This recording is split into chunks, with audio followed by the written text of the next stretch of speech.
ومن أحسن قولا ممن دعا إلى الله وعمل صالحا وقال إنني من المسلمين.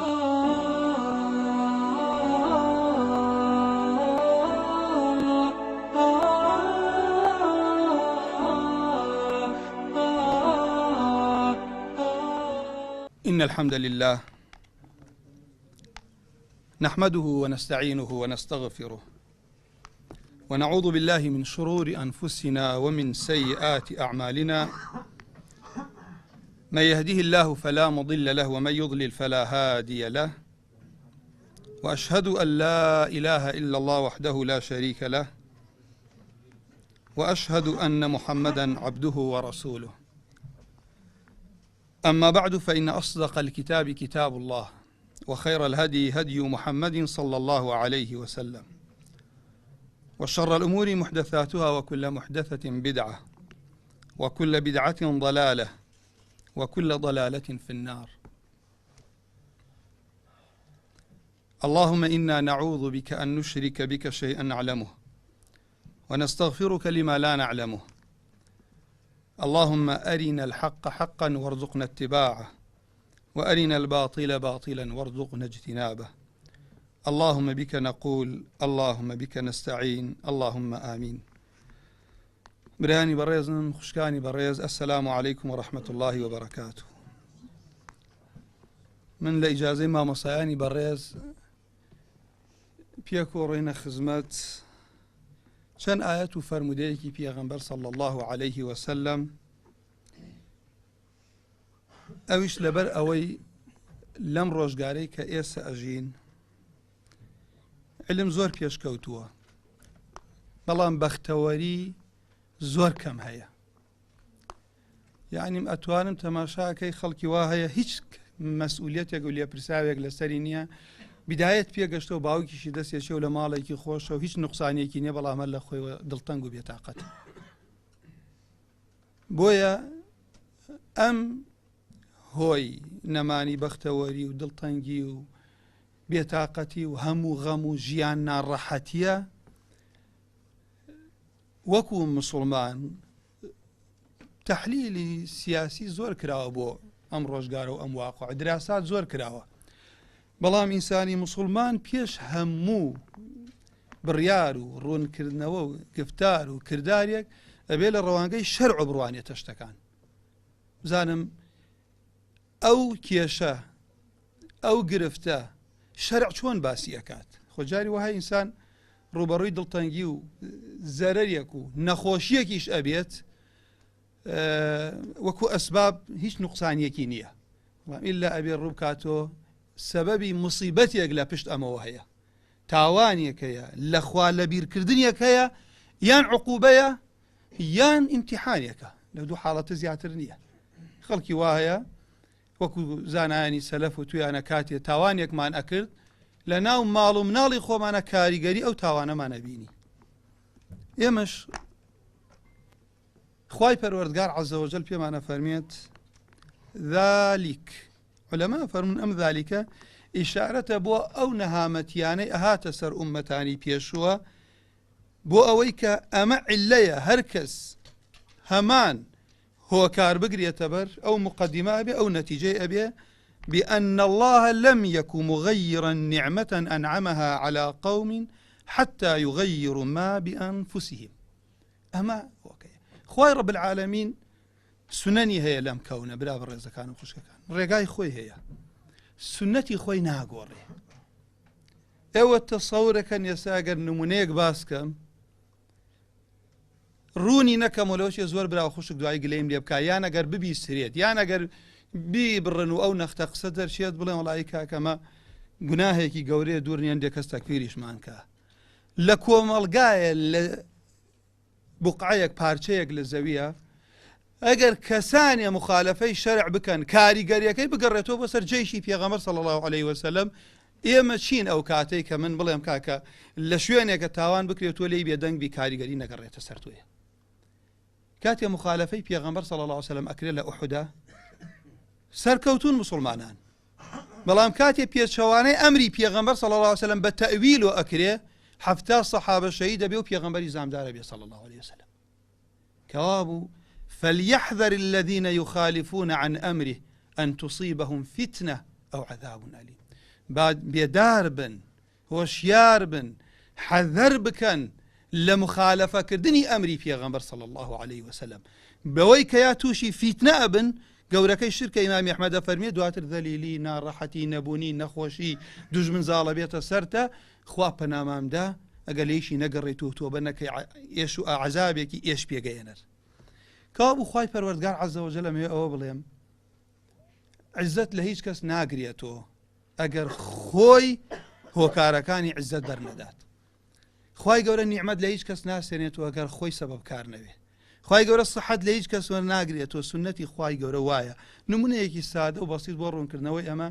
هەموو قورئان لەبەر بێ و حافظی ئەحادیث بیت و شەو تا بەیانی مەخەوە عیبادەت کۆ بە ڕۆژ بە ڕۆژی بە مەلەوانی نەزانی بڕۆیتە ئاو دەریا ئەخنکەیت بێباوەڕێکیش شەو ڕۆژ لە تاوان و کوفرا بژی مەلەوان بێ لێ ئەدا و دەرەچێت خوای گەورە سنەتی دانیاوێ ئەبێ ئێمە بە پێی ئەو سنەتانە بڕۆین ئەگەر ئەمانەیە خوای پەروەردگار بەرەکەتی خۆیمان بۆ دابەزێنێت جا لەوانە پێغەمبەری خوا صلی الله عليه وسلم ڕۆژێکیان ڕووی کردە هاوڵان ئەم فەرموودە شێخ ئەلبانی فەرمووی فەرموودەیەکی حەسەنە فەرمووی یا معشر المهاجرین ئەی کۆڕ و کۆمەڵ و معشەری مهاجرین پێنج شت هەیە ئەگەر ڕوبەڕووتان بێتەوە تووشی تاقیکردنەوە پێن ببن بەو پێنجتە و پەناتان ئەگرمە بخوا بەوەی کە تووشتان بێت جا ئەمە پێغەمبەری خوا صلی الله عليه وسلم بەو جیلە پیرۆزەوە بفەرمێت ئەبێ ئێمە چین کە ئێستا ئەو پێنجتەمان تایە ئەمەیە زۆر خەتەرناک و ترسناک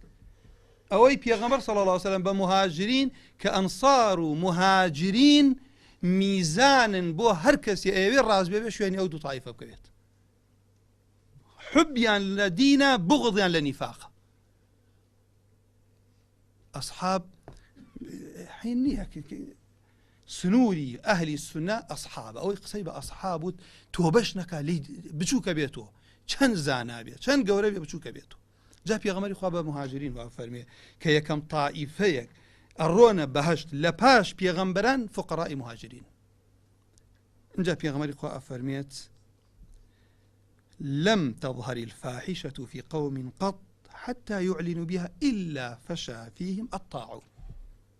خوا پەنامام داد فاحشە لە هەر قەومێکە بڵاو بێتەوە و ئیعلانی کەن کە ئەوەی دەسەڵاتی هەبێ و منعی کە منعی نەکا لە هەمووی بەشدارە لە هەموو تاوانێک ئاکری طاعون هەندێک لە عولەماڵی ئێستا ئەمڕۆمان سەرەتانە هەر لە هەموو بەشەکانی لە پێستۆ تا ئەگاتە مەعیدە تا ئەکات وای لێ هاتووە خەڵکێکی زۆر ئاگات لە خۆنیڵێ وڵا کاکە فڵانە و نەخۆشیە توش بووەک ئەنجا پێغەمبەری خوا فەرمیێ صلی الله عليه وسلم تووشی ئێش و ئازارێک ئەبن نەبیسراوە نەخۆشی تازەتان بۆ تێ نەبیسراوە ئەمە دواتر منە ڕۆمە سەر فەرمودەی دووەم مەبەستمە فەرمیێ لە هەر عەرزیەکە خیانەت هەبوو غەش هەبوو لە میکیال و میزانە ئللا تووشی گرانی ئەبن و تووشی ژیان ناڕەحەتی و محتاجی ئەبن لەگەڵ دەسەڵاتداری زاڵمیش دێتە دەسەڵاتان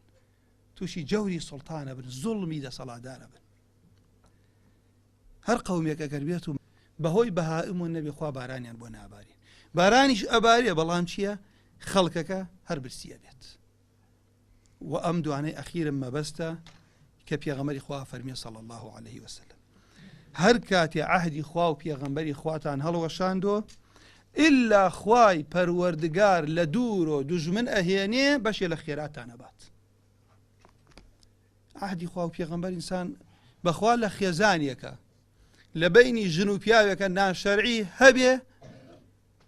لە مناڵەکانیانە بەبێ ئەوەی ئەم باوکە و دایکە هەز بک مناڵەکە لە خۆی وە قسەی باوکی ئەو هەیبەتەی نیە لەلای لێیشی بترسێ بەڵام ئەو حورمەتەی نییە کە لە کۆن باسییان کردو ئێسەش حورمەتەن بۆ ئەوەی کە با نمونەیەک نێنینە لە وڵاتی خۆمان بەڵام ناچارە بێ ئینسان جاری وایە بەڵام ئەوەی کە ئەخوێنین زانایان باسیەکەن هەر لەم عەسرەی خۆمان کە خەڵکی وایە لێ وەڵی ئەو باوکەڵێ زۆر بە هەیبەت بوون ماڵێکی زۆر خۆشحاڵ و بەختەوەر بووین بەڵام ماڵ و مناڵیشم نازانم کە کەوتومەتە هەڵە و تاوانەوە هاتوومەتە ماڵ نەخێزانم وەکو جاری پێشوو بووە لەگەڵ منە مناڵەکانم. بۆیە سەلەفی ساڵح ئەفەرموون، سەحابەکان ئەفەرموون خەڵکانی هەن بە تەنها تاوانەکەن بەبێ ئەوەی ئاگایان لە خۆن کەس بیان نازانێ، چونکە هەیبەت خوا ئەیداتە خەڵکی خوای شەیگەڕێنێتەوە بۆت. حرمەت خوای گەورەی بەخشێت، خوای گەورەی عزەتە بەخشێ، خوای گەورەی ئینسانی ذەلیلەکات، خوای گەورە بمان پارێزیە لە ذەلیلی و عزەت بەخشێتە هەموو لایەکمان. کەوا بوو غەریبمان لێ نەیە کە ئێمە ئەگەر بێت و صاحێبی وڵاتێک بووین لە هەموو ڕوویەک و دەوڵەمەنە، لە هەموو ڕوویەک و وڵاتی وا هەیە تەنها سیاحەتەکەی ئێمەی باتە ڕێوە، هی وایە نیوەی نەوتەکەی ئێمە، هی وایە ئاوەکەی ئێمەی نییە، بەڵام بۆ خۆیان بۆ لەبەرەوە سونەتی خوا لەگەڵ کافرە جیاوازە لەگەڵ مسلمانە جیاوازە. بەڵام ئەوەی کە ئێمە هاینتایە بەحام ئەو خەڵکەیشی هەیەی ئەترسێت ئللا مەگەر کەسی خوا پێی بەخشی بێت نەهی لە مونکەرەکان کردبێ بینی خۆی و خواشی ڕاست کردبێتەوە، چونکە بەڕاستی ئینسان خوای گەورەی دەستکەوێ هەموو دنیا لە دەست دەرکێر بەهێزی، خوای گەورەش لە دەست دەی خوا پەنامان بدات هەموو دنیامان لەگەڵا بێ هەریسان لاوازە، چونکە خوای گەورە خۆی فەریحیە خاتە ناو دڵ، خۆی ژیانت خۆشەکات. اینجا پێغەمبەری خوا فەرمێ کاتێ دەسەڵاتداران کێشەی خۆیان بە قورئان حەل نەکەن بینی خۆیان تێکەچێت. ئایا ئەو واقعی کە ئێمە هاینتایە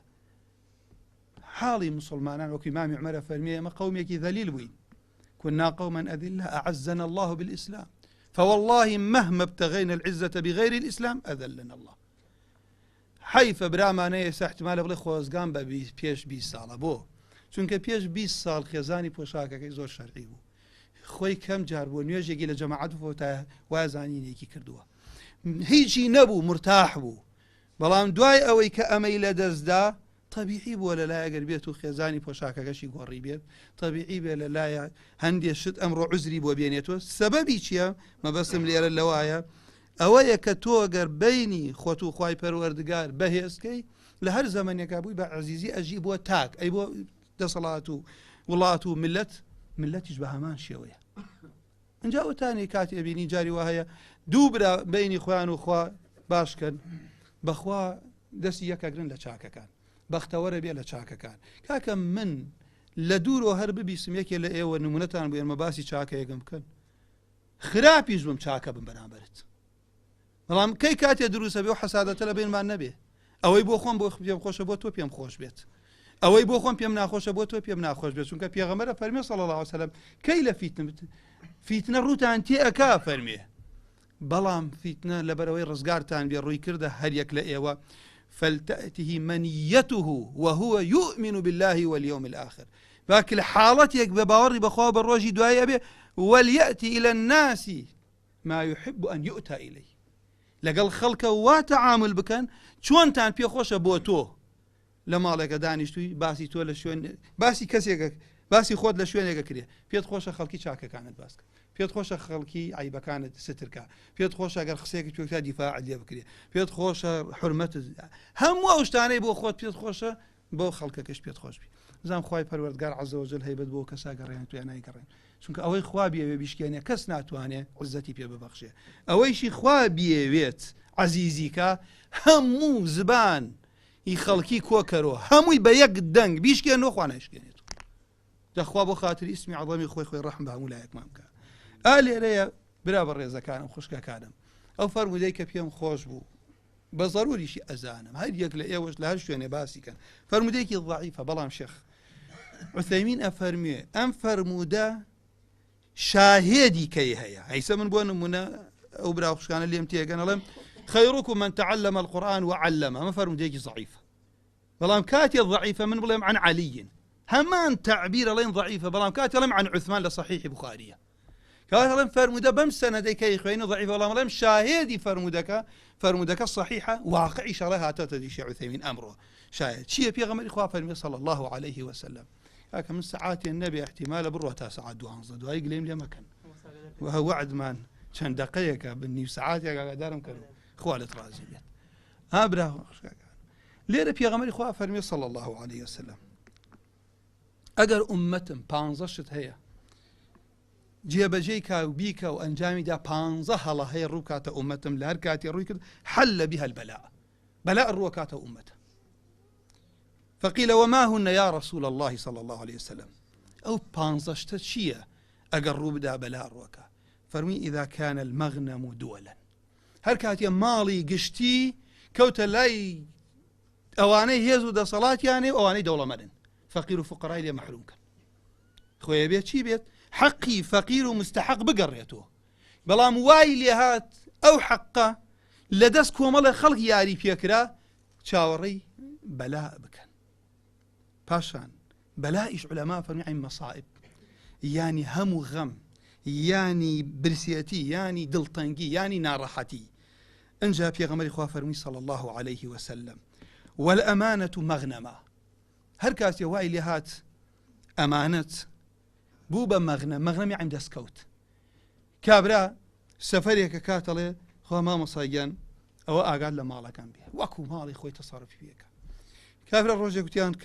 ڕۆشتونەتە ماڵی شخصێک گوتە حتى ئەمانەت لە کتێبیشە ڕۆشتونەتە ماڵی شخصێک وڵا کتێبەکانی هەموو کتێبی ماشەڵڵا نادر بوونەوەمان وتیانە لە مەکتەبە جوانت لەکوێ وتی وەڵام منە ڕۆمە هەر ماڵێک هەر کتێبێکی زۆر گرنگی هەبێنێ بە ئامانەتەی هێنم دوایی ناچاریەکەم بمداتی. ئەمە تۆ لە خوا پەناماندا جاری وایە کابرا دڵی پێت خۆشە حرمەتت ئەکرێ ڕێزت لێ زیاد دەکات ئەوەنە بە گەورە تەماشاتەکە ماڵ جێڵێ ڕاگات لە ماڵ مناڵەکەم ئاگات لە خێزان و کچەکەم بێت. مامۆسا تەلەبە ئەمانەتە لە لای کاتێک خیانەت لەم تەلەبە بکات هەر بابەتێکی ئەمانەت وای لێ هات وەکو ماڵی خۆت تەماشات کرد جزیتە خێرە نەخێ ئەو کاتە ئینسان کە وا بزانێ دەستکەوتێکی دەستکەوتووە ئەمانە جاری وایە قسەیەکیشە. کابرا سقەی بە تۆ هەیە دڵی خۆی لا ئەکاتەوە خوشکێک ڕاتە لای مامۆستایە لە ڕێز و حرمەتم و مامۆسایان ئەڕوا کێشەیەکی خۆی باسکات لەبەرەوەی کێشەکەی حەلکات. ئەمانە هەر کات وای لێ هات بە هەلی بزانێ فڵان کەسی پێ لاوازکات و ئەگەر دەستکەوت بیشی بوو بە هەلی بزانێ کاکە وڵا شتێکی دەستکەوتۆ ساحێبەکەی ئاگای لێ نییە لەبیر وچوو خوای پەروەردگار ڕەقیبێتی بزانن ئەمانە ئەسبابی نەهامەتی و بەڵا و قەیران و ناڕەحەتیە. ئەنجا پێغەمبەری خوا فەرمی وەزەکات و مەغڕەمە هەر کاتی زەکات وەکو ضەریبە درا. کابرا ئەوە لەکوێ کە تۆ ئێستا برایە خوشکی چەند خۆشە باوک دایک بەیانیان پێشەوەی بیر لە برسیەتی مناڵەکەیان بکەن و بیر لە قەبر و قیامەتی بکەنەوە چونکە دەستکەوتێکی گەورەی خوا پێی بەخشیوە. ئەو کاتە خۆشی ئەوێ بۆ نوێژ هەڵی سێنی ئافرین بۆ ئەو باوکەی مناڵی خۆی لەگەڵ خۆی با بۆ مزگەوت چکە سبەی احتمالە ئەمانەتێکە لە لاتەوە مناڵەت سبەی ئەڕۆی ئەمە باشە من ئێستا خۆم بۆ خۆم وانە بم مناڵەکە دواتە خۆت ئای لە ژیان ڕای نێنی لەگەڵ قورئان خوێندن و مزگەوت و دوعا و ئامۆژگارینەکەی دوای خۆت گلەی مەکە یەکەم دوژمنی ئەو مناڵە دایک و باوکێتی. من کاتەکەم کەمە ئەگینا نمونە زۆرە یەکێ لە شێخ دکتۆر ئەیمن لە کەنەداڵێ مناڵێک محەممەدی ناو بوو عمری 25 ساڵ بوو هەرچیم لەسەر مەرگی کرد طبم لە بیر چوو پێمەوت بڵێ لا ئیلاهە ئیلا الله وتنە کچەکەی هاوڕێم بۆ بانکن لەگەڵ ئەوە لەگەڵ گیانی دەرچوو بەهۆی ئایدز و مردبوو هاوارم لێ بەرزۆکو لە دایکی تووڕە بوون ئەنتی مەسئولە تۆ مەسئولی ئەم مناڵەوە هامرد. لەبەر ئەوەی ئێمە مەبەستم لەم قسە چی بوو کاتێ زەکات کەسێک لە بەناخی خۆی ئەو ڕۆژە ئەم مرتاحە بڵێ خوایە ئەگەر هەڵەیەکم کردبێ لە ماڵم سوێنێکم خواردبێ نەمزانی بێت ئەگەر هەر بابەتێکە بوو شتێک ڕووی کردووە خەلە لێ ڕووی کردە تجارەتم خوایە بەس ئەم زەکاتم لێ وەربگرە تۆ بە مرتاحی عیبادەتنی مسلمانە بێت تۆ سپاسی خوا بکەی کە ئێمە لە عەقیدە بابێکمانەیە پێوترێ الفعل مع التوفيق إلا توفيقي خوا نەبێ سێوە لێرە کۆ نابوونە من ناتوانم قسە بکەم هەموو چاکەیەک خوا پێتەکات ئەبێ شکری خوای لەسەر بکەی. بەڵام کابرا وای لێ هات زەکات بەناوە دڵی بیدا پرسیارەکە لەم کاکە وڵا زەکاتی ماڵەکەم فەرشێکە کام فەرشی قیمەت ناکاوادا وە کێش ئەوێ قەرزاری کایدا بە ئەو خۆی لە ماڵەکەی بزانم ئەو شتێک کە ماڵی پێساغەکاتەوە وەڵا مامۆستا قەرزم لای فڵان کەسە ئەبێ وەڵا مامۆستا فڵان کەس توێتی قەینا با قەرز خورێتە بەر زەکات ئەگەر یەک مامۆستا بڵێ 100 ئەڵێ نابێت لەبەرەوە مەبەستم لێرە کاتێ تۆ ئەبێت تۆ سوپاسی خوا بکەی خوا لێمان وەربگرێ وەڵڵی برا بە ڕێزەکانم خوشکەکانم وای لات ئێمە شەرمەکە ئێمە بڵێن کاکە ئێمە داوا شتەکەین داوای پێغەمبەران دەربەدەری و ناڕەحەت و بەردبارانکردن و پیسی خستنە سەر پشتیان و ئەنجا لە خوا پاڕێەوە خوایە خوای ڕەحم بە قەومەکەشمان بکەن لام تۆ داوت تەکری و حرمەت تەگریە و ڕێز و هەموو مەسئلەیەک جاری وا هەیە ئەترست هەبێ هەر لەسەر داوەتەکەت لە دنیا پاداشتەکە وەربگری دا کەوا بوو وەرکاتی خەڵک وای لات ئەگەر بەخشی وابزانێ کە ئەکەمە زەریبەیەک هەروەها پێغەمبەری خوا فەرمێ صلی الله عليه وسلم خاڵیش ترس ناکە وتعلم لغير الدين علم بو أخوانيت إمام أحمد الرأي وايا قرآن خويندن بي خوينة خود لمالا إمام شافعي الرأي وانية أم قرآن خويندت بدليجي باكو بلي خوايا ثوابي أم قرآن خويندن بو فلان كس إمام أحمد فرمي أروات إمام الشافعي فرمي نخير عبادتي باري بيه أروات حج أرواتي أروات بلام عبادتي كوكو قرآن خويندن ونويش بفلان بو مردون عرا نمرات شايتكم لوانية بلام همو يعني يقدنقن أجر قرآن ببارة بخوين ريد ناروات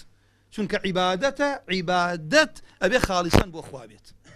بو اللي رأي الشيخ عثيمين فربيو كساني سرقالي دكتوران بو أوي باريكي باشوار بقرن بو أوي تعين بن بو أوي شهرتي بياكن وكو عبادة بو أنا نسريت أو كسي قرآن أخواني بو إلى مسابقة باش جاري بكات نشانة كان آخر زمانيشا وكو علماء فرمون تماشا ناكن كي أهلي فقه برنيوجي بكات كي دنكي خوشا كي تقليد أكابيري لاينية إمام ككوتة بيشو إمامي خلقه قريب وخلقي نكات أو هم ونارحتي لسر أوي أبو بكر رضي الله عنه برنيوجي بكايانا هركي الروش تابي غمري خوان توركر صلى الله عليه وسلم ويلا هندي لعلماء أهل السنة الرأي يعني بنص أبو بكر وتخليفه هندي الرأي يعني بإشارة نصك شيبو في غمر صلى الله عليه وسلم هر كاتي أهاتن هردو بارسان لسر ديني أبو بكر وأمة رازي بو نموني تري زورة دواتري إن شاء الله كاتا كما أوانية كابو الليرة وتعلم لغير الدين علم بو شهرته بو بارو بو تعيين نشاني بلاش علم بو يبخيني الإسلام نشركي أحكامي خواهي پروردگار لنا وخلق بلاو بيتو بلام أجر وايلي هات علم بو دنيا بو نشاني بلايا بو بأهلي علم أمة شاكا بيت أي أجر أوان خويان بيروزترين شد بفروشن خوا بنامام ده إذن خوا لو أنا ما نجي ريك خوا كومل خلق قوريت آياتك فرميشي وإن تتولوا يستبدل قوما غيركم ثم لا يكونوا أمثالكم خوا لو أنا ما نجي ريت إن جاء في غمر إخوة فرمي صلى الله عليه وسلم وأطاع الرجل امرأته وعق أمه دايك لباش حقي توحيد مشرك بيت أبي بجواني تعاملي لقلب كي إسلام فيري وفاء ما نكاد عهد وفاء نبو يعني أمانة نبو يعني إيمانية عهد وفاء نبو يعني ديني أو كسا ضعيفة دايك حزقك خوي برسيبي خوي سرمابي خوي نخوش بكوي خوي بمريت وهيشت بسر نيت خلق ڕۆژێ دێت ئەوەنە گوێڕایەڵی خێزانەکەیەتی دایکی حەقی دایکی پێشێ دەکات ئەمە هەر خوشکێ مێردەکەی وابێت دەستی بگرێ بڵێ لە خوا بترسە چونکە بۆ تۆ دایک تێ خوشکم ئاگات لەوە بێکە با دواتر بووکەکەتان وا لە دایکت نەکات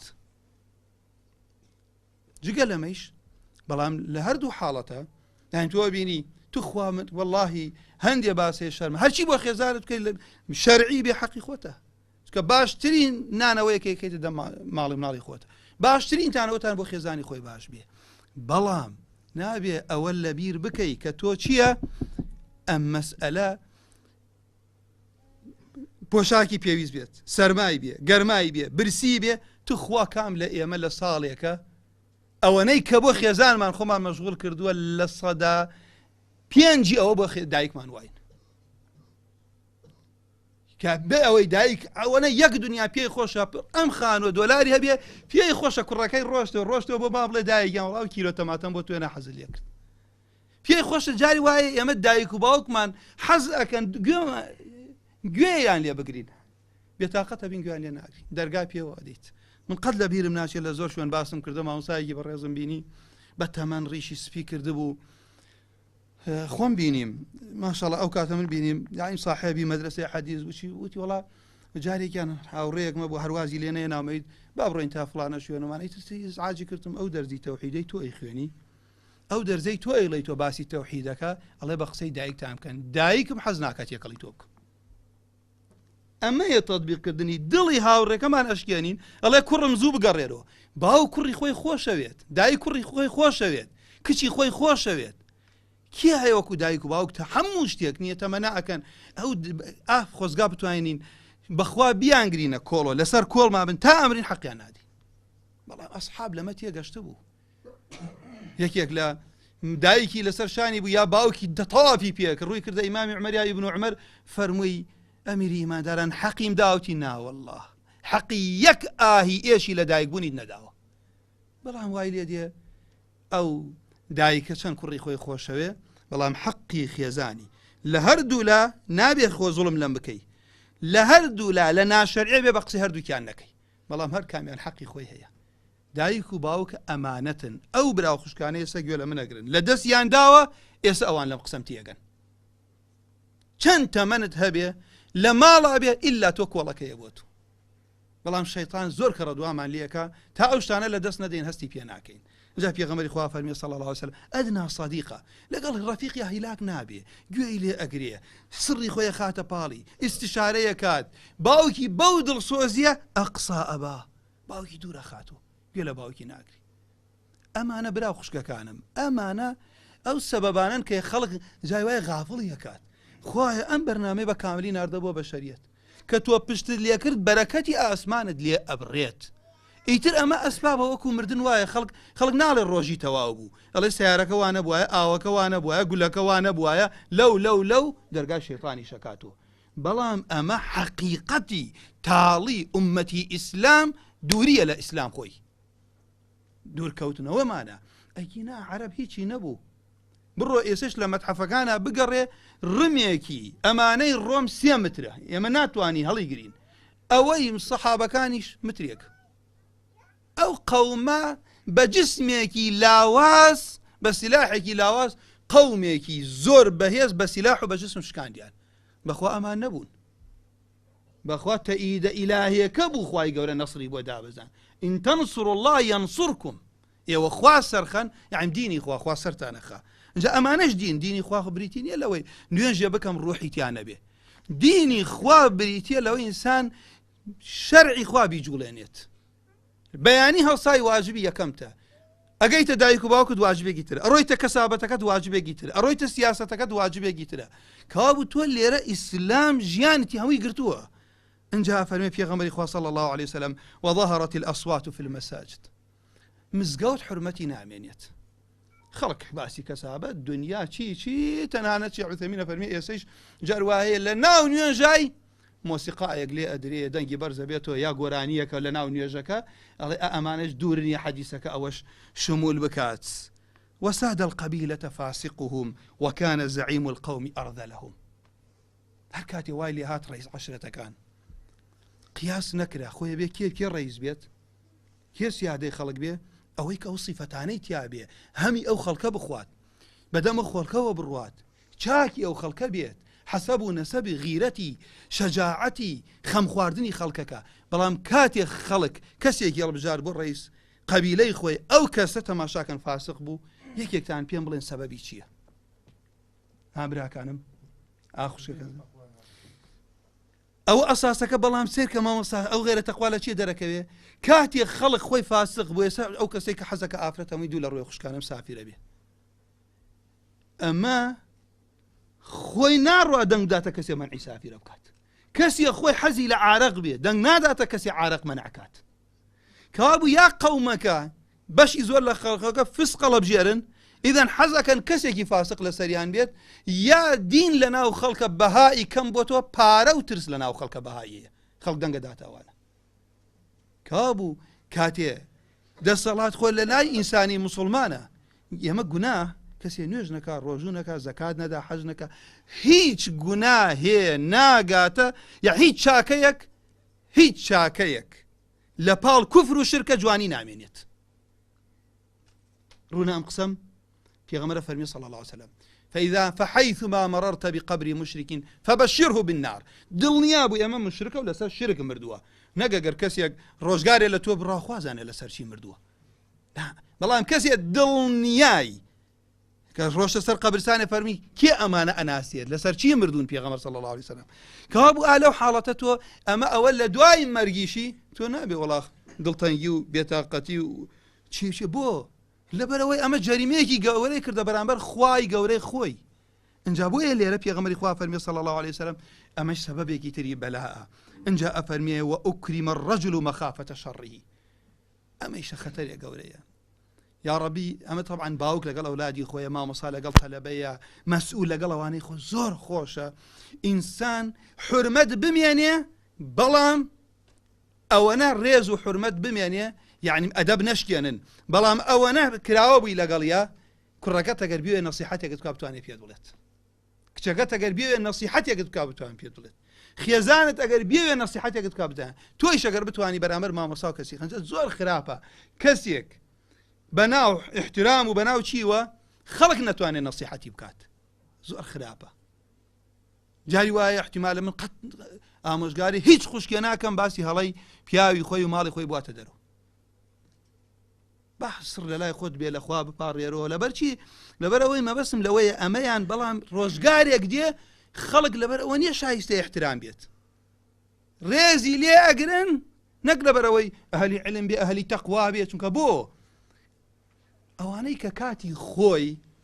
کاتی خۆی دەسەڵاتدار بوون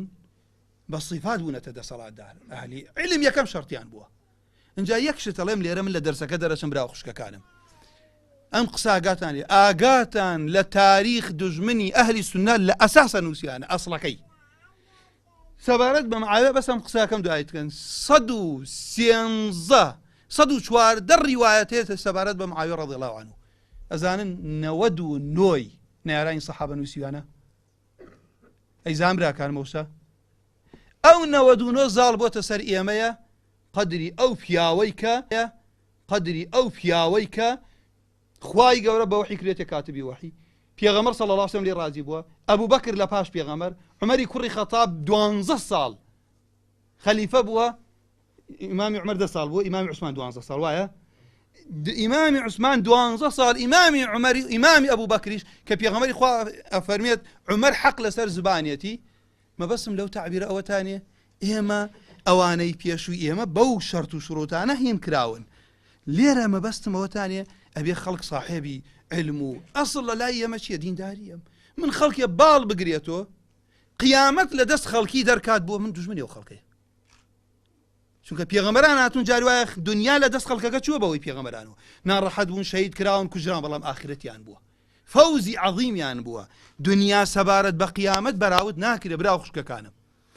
دنیا بەراورد ناکرێ ئەگەر دنیا قیمەتی وایە لای خوا پێغەمبەر صلی الله علیه و سلم پێغەمبەران دەربەدەر نەئەکران زامار نەئەکران شەهید نەئەکران ماندوو نەئەکران وانێ فەقیر نەبوون نان نەبوو بیخوان قەرزار بوو پێغەمبەری خوا وفاتی کرد صلی الله عليه وسلم کەوا بوو لێرە ئێمە نییە کاتێ وای لێ هات خەڵکی ڕێزەکەی لەبەر ترس بوو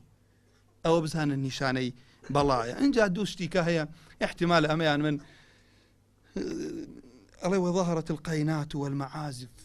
وشربت الخمور پێشتریش باسم کرد بەخوا براکەم ئەمە بەدبەختیە من هەر لە تەمەنی خۆمە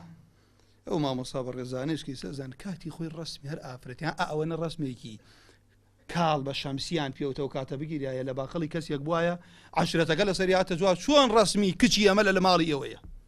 لەبیرتانە مامۆستا شتیوا لای ئەمە ئەوە هەبوو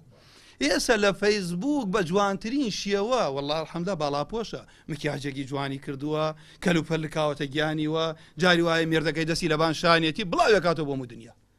هەر کەسێکی شوان گردن مازاکەنە دەروان هەوەی دوای هەر کەسی ئەیبیسێت بەڵام کوا ئەمە کوا ئەو ئیسلامی کە ئێمە لەشە کواوە تا مەحموود غەریبە بە تەلەبەکانی لە بەغدا ئەڵێ هەر گەڕێکێک نادیتان بین لێوە ڕێمەکەن هەوە شوێنی دابەزینی غەزا بە دوورتر بڕۆن بەیانی منکەرەکە بکە تەغییر ئەو کاتە مێنێتەوە سەرەوەی کە دەسەڵاتە بوو تەغییرەکەیت بەڵام منکەرەکە بێ ڕانەیەم لەگەڵیە بەڵام وای لێ هات ئێسە وانە ئێستا پارەی دو خەڵک برسیە نانییە بیخوا بەڵام ئافرەتێکی دوو لە ڕێز و حرمەتم بۆ بینەر بیسەرە و خوشکانە جەنابتان ئافرەتێکی ڕاقسەتی خەڵک سەرەی نییە بیتاقە نامێنیە پارەی دنیا لەگەڵ خۆیان ئەباتۆ ئەمە نیشانەی آخر زەمانە ئەهلی علم ناوی نامێنێت و خەڵکیش چێ بێت خەڵکێکی وەضیعیش شۆرەت پێیا ئەکات اینجا بۆیە ئەڵێ وای لێتێت مۆسیقا زۆرە بێت ئافرەت گۆرانی ئەڵێت ئارە خواردن زۆرە بێت سەونیا ڕۆی یان ئەو شوێنانەی کە بێ ئێمە شکری خوا بکەین خوای گەورە وڵاتێکی جوانی پێداوین ئەو شوێنانە بەچی لە جایەوەی شکری خوا بکەین کوفری نیعمەتی خوا عارەقی تیاخرێت و ڕەش بەڵەکی تیا ئەکرێت دەستی یەک ئەگرن یاحم لە زۆر شوێنەوە اینجا پێغەمبەری خوا فەرمێ صلی الله علیه وسلم کۆتایی قسەکانیشم ولعن آخر هذه الأمة أولها هەر کاتی وای لێ هات ئاخری ئومەت ئەمە طبعا ئەمە تایبەتە بەم ئومەتەوە پرسیار لە یەهود بکەڵێ باشترین قەوموانەیە لە دەور موسابوون پرسیار لە نەسارا بکەڵێ باشترین قەوموانەتانێ لە دەور عیسا بوون پرسیار لە هەندێ لە تەوائفی ئومەتی محەممەد کەڵێ خراپترین قەوم ئەوانە بوون کەچین کە لە دەور پێغەمبەر بوو صلی الله علیه وسلم ئەوەشە پێغەمبەری خوا وەکو علامەیەکی شارەتی پێکرا ئەفەرمێ ئەگەر ئەمانە ڕوویدا پێغەمبەری خوا صلی الله علیه وسلم چاوەڕوانی بارانی ناڕەحەت بکەن چاوەڕوانی بای ناڕەحەت بکەن چاوەڕوانی زیلزال بکەن خوا بۆ خاتری ئیسمی عەظەمی خۆی عاقبەتی من و ئێوەش بەخێر بگێڕێت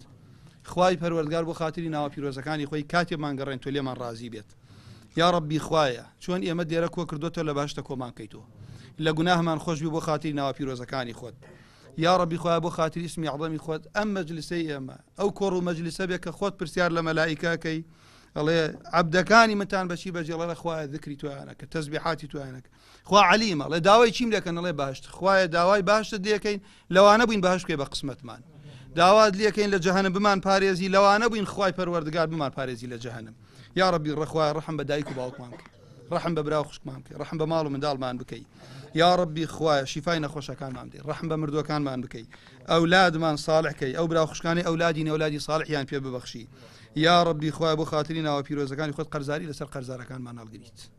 ئەوەشی هەیەی بەرەکەت خەیتە ماڵی خوای پەروەردگار یا ڕەبی خوایە ملەتی ئێمە بە ئیسلام عەزیزکەی ئیسلامیش بەم ملەتە عەزیزکەی بۆ خاتری ئیسمی عەظەمی خۆت یا ڕەبی خوایە ئەو کاتەی کە ئەمان گەڕێین تۆ بۆ لای خۆت باشترین کاتمان بێت یا ڕەبی خوایە کردەوە باشەکانمان بکەوێتە کۆتایی تەمەنمانەوە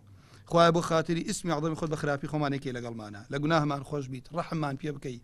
خوایە بۆ خاتری ئیسمی عەظەمی خۆت خۆشەویستی خۆت پێغەمبەرەکەت دینەکەت لە دڵمانە ثابت کەی ڕیا و مەعسیەت و بیدعە و تاوان و شرک لە دڵمانە دەرکەی بۆ خاتری ئیسمی عەظەمی خۆت یا ڕەبی خوایە بۆ خاتری ئیسمی عەظەمی خۆت ئەومان کێشەمان حەلکەی ئەومان لێرە کۆبووینەتەوە بۆ خاتری ئیسمی عەظەمی خۆت خوای پەروەردگار قسەکردنی من و گوێگرتنی ئەم برا خوشکانەمان لێ وەرگری لە ڕۆژی قیامەتە لە حەسەناتمانە بێت یا ڕەبی خوایە بۆ خاتری ئیسمی عەظەمی خۆت خوای ذلیلی مەخلوقمان نەکەی محتاجی مەخلوقمان نەکەی خوای پەروەردگار ئامین یا رب العالمین سبحانك اللهم وبحمدك أشهد أن لا إله إلا أنت أستغفرك وأتوب إليك خوالة راضية برا خوشكانم خوای گەورە پاداشتان داتوە ومن أحسن قولا ممن دعا إلى الله وعمل صالحا وقال إنني من المسلمين